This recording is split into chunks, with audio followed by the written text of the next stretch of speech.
Pengacara berinisial S atau yang diketahui bernama Samir ditangkap polisi setelah kedapatan membawa senjata api ilegal. Polisi menyebut senjata Makarov kaliber 7,65 dibeli tersangka dari seseorang seharga 30 juta rupiah. Lalu seperti apa pengawasan peredaran senjata api di Indonesia? Kita bahas bersama Bambang Rukminto, pengamat kepolisian ISES. Selamat petang Pak Bambang, terima kasih sudah berbagi waktu di Kompas Petang. Kalau menurut Anda, ini ada dugaan peredaran senjata api ilegal. Sebenarnya seperti apa sih kepemilikan atau mekanisme dari kepemilikan senjata api ini di Indonesia khususnya? Ya, seseorang anggota masyarakat sipil itu diperkenankan membawa senjata api, itu ada syarat-syarat tertentu ya. Perizinannya otoritas terkait dengan senjata api di masyarakat sipil ini berada di Baintelkam Polri. Kemudian Polri ini menerbitkan peraturan Kapolri 1 tahun 2022 tentang senjata api peredaran, pengawasan dan pengendalian senjata api non-organik di masyarakat seperti itu. Artinya senjata api non-organik ini bukan senjata yang resmi ada di dalam kepolisian.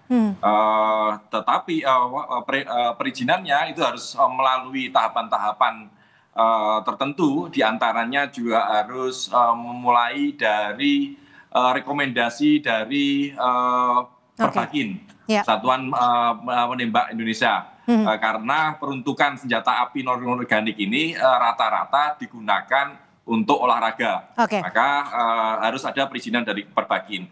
Cuma begini Pak Cynthia, selain dari Perpol 1 tahun 2022, sebenarnya banyak senjata-senjata ilegal diduga juga muncul terlepas dari pengawasan Baintelkam, karena di sisi lain juga ada peraturan Menteri Pertahanan 12 tahun 2020 yang juga mengatur tentang perizinan pengawasan senjata api di luar Kementerian Pertahanan. Maka terkait senjata api Makarov yang ada dalam kasus ini juga harus ditelusuri dari mana ini berasal seperti itu.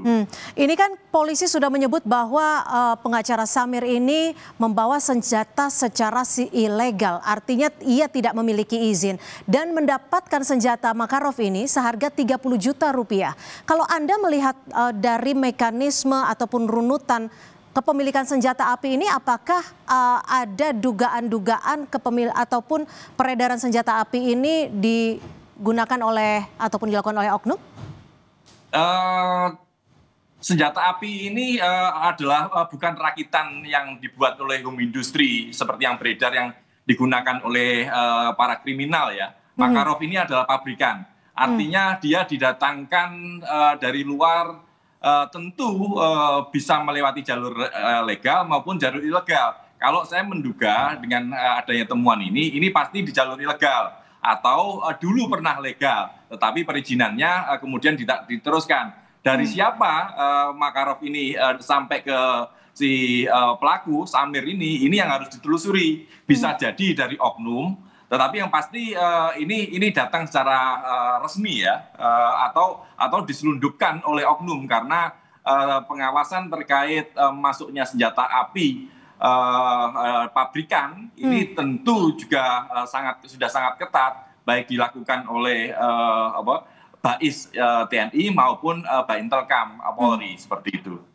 Kalau Anda menduganya sosok A ini bisa dari mana saja kemungkinan besarnya? Karena menjual senjata Makarov kaliber 7,65 ini seharga 30 juta rupiah. Kalau terkait dengan jenis senjata Makarov 765, ini sudah sangat jarang sekali digunakan oleh kawan-kawan Polri maupun kawan-kawan yang menggunakannya itu untuk olahraga menembak. Maka memang harus ditelusuri ya, bisa jadi ini adalah koleksi lama dari seseorang seperti itu.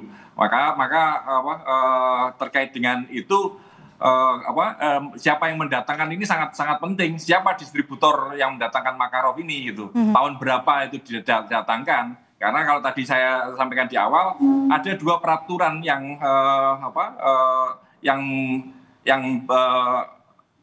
yang bisa memperbolehkan adanya senjata itu digunakan oleh masyarakat sipil, yaitu Perpol 1 tahun 2022 maupun Peraturan Menteri Pertahanan 12 tahun 2020, seperti itu.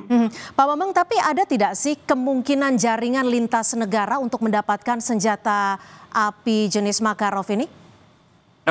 Sangat memungkinkan ya, itu sangat memungkinkan sekali. Pintu masuk ini karena ada dua tangan yang memiliki otoritas, tentu dari mana ini juga harus ditelisik, dan siapa oknum-oknum yang bermain tentu juga bisa ditelusuri seperti itu. Jadi dua institusi yang harus bertanggung jawab dari mana, siapa distributornya, kapan itu mulai datang, seperti itu. Karena kalau terkait dengan penggunaan senjata api oleh profesi pengacara ini kan sangat umum sekali gitu. Memang diperkenankan untuk bela diri seperti itu. Tetapi tetap harus ada izinnya. Itu di ranah Peraturan Polri 1 tahun 2022 di bawah Pak Intelkam. Tetapi kalau melihat jenis senjatanya, ini sepertinya sangat sulit itu atas izin atau legalitas dari Pak Intelkam. Seperti itu. Pak Bambang, ini kalau mau membongkar peredaran senjata api ilegal, polisi harus memburu peredaran senpi ilegal ini mulai dari mana? Ya, mulai dari importernya dong. Importer senjata api ini hanya sangat sedikit gitu loh. Dan jenis-jenis senjata itu pun juga memiliki agen-agen khusus di setiap negara seperti itu. Jadi terkait dengan Makarov ini, produksi dari Rusia ini, siapa yang pernah mendatangkan di sini seperti itu. Dari disitulah nanti bisa ditelusur kapan itu datang, terus kemudian lewat mana, siapa yang memberikan izin atau memberikan rekomendasi seperti itu. Artinya bisa mulai ditelusuri dari sosok A yang menjual senjata ini kepada pengacara Samir ya? Sangat bisa.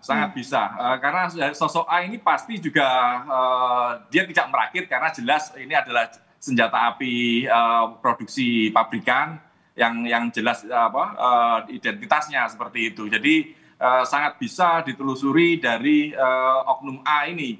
Apakah dia mendapatkan itu langsung menyelundupkan dari luar negeri, itu tapi menurut saya itu tidak mungkin gitu loh. Atau melalui oknum-oknum tertentu seperti itu. Artinya ini bisa menjadi pintu masuk untuk menelusuri keberadaan ataupun penjualan senjata api ilegal di Indonesia. Terima kasih Pak Bambang Rukminto, pengamat kepolisian ISES, sudah berbagi perspektif di Kompas Petang. Selamat sore Pak Bambang. Selamat sore.